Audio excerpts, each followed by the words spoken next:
অনেকেই বলে থাকেন ভাই সময় নাই, ব্যায়াম করব কখন বা অ্যাক্টিভিটিস এক্সারসাইজ করব কখন।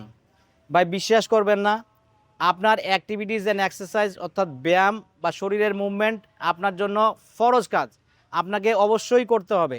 কারণ আমি এর আগেও বলেছি যে একটা মুভমেন্ট করা এক্সারসাইজ করা বডি হচ্ছে আপনার খরস্রোতা নদীর মতন পরিষ্কার পরিচ্ছন্ন, আর একটা হচ্ছে আপনার কি বলে ডোবার মতন, যেই বডি কোনো এক্সারসাইজ করে না, শুধুমাত্র খাওয়া দাওয়া করে বসে থেকে জীবনযাপন করে, তারা হচ্ছে ডোবার মতন, প্রতিনিয়ত তার ভিতরে পচতেছে, রক্ত পানি সব দূষিত হচ্ছে। সেই ক্ষেত্রে আপনার এক্সারসাইজের বিকল্প নাই। আপনার বসে থাকেন অসুবিধা নাই, বসে থেকেই কাজ করেন, কিন্তু তাহলে আপনি কিভাবে সময় বের করবেন? আপনি প্রতি 1 ঘন্টা অন্তর অন্তর 5 মিনিট ব্রেক নেন, আপনি ডেস্কের সাথে অথবা পাশে কোথাও একটু হাঁটাহাঁটি করেন, একটু হাত পা ছড়াছড়ি করেন, একটু মুভমেন্ট করেন, কয়েকটা সিঁড়ি বান, একতলা থেকে দোতলায় যান, এইভাবে করে আপনি করেন। আপনি দেখবেন যে আপনার যদি এক্সারসাইজ করার স্পেসিফিক সময়, ব্যায়াম করার যদি সময় নাও থেকে থাকে, তো সেই ক্ষেত্রে আপনি যে আপনার জীবনের অ্যাক্টিভিটিসগুলোকে আপনি ব্যবহার করেন আপনার শরীরের মুভমেন্টের জন্য। যেমন আপনি পানি খেতে যাবেন, পানিটা নিজেই নিয়ে ডাইনিং থেকে নিয়ে আসেন, নিজেই ফ্রিজটা খুলে আপনি জুসটা নিয়ে আসেন, এই পানি নিয়ে আসেন।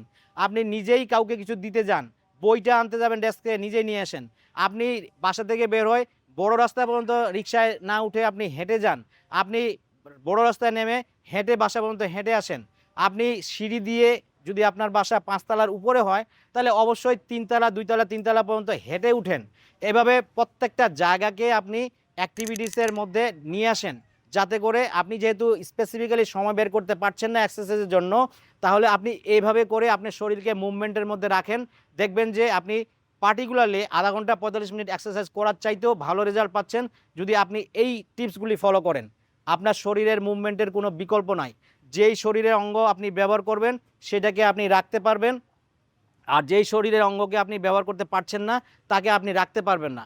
আমাদের ইংরেজিতে আমরা বলি use it or leave it. যেই অঙ্গকে আপনি ব্যবহার করলেন সেটাকে আপনি রাখতে পারবেন, আর যেই অঙ্গকে আপনি ব্যবহার করতে পারলেন না সেটা আপনি ছেড়ে দিতে হবে, তাকে আপনার হারাতে হবে। তো এই জন্য আসুন, আমরা বসে থেকে কাজ করছি ভালো কথা, আমাদের সময় নাই বলে আমরা নিজেদেরকে কেন আশ্বাস দিচ্ছি? আমরা ওই মধ্যে থেকে সময় বের করব, অ্যাক্টিভিটিসগুলোকে আমাদের মুভমেন্টের কাজে লাগাবো। ধন্যবাদ, ভালো থাকবেন। যদি ভালো লেগে থাকে শেয়ার করবেন, লাইক দেবেন, আর যদি প্রশ্ন থাকে আমাদেরকে প্রশ্ন করবেন, আমরা উত্তর দেবো ইনশাআল্লাহ।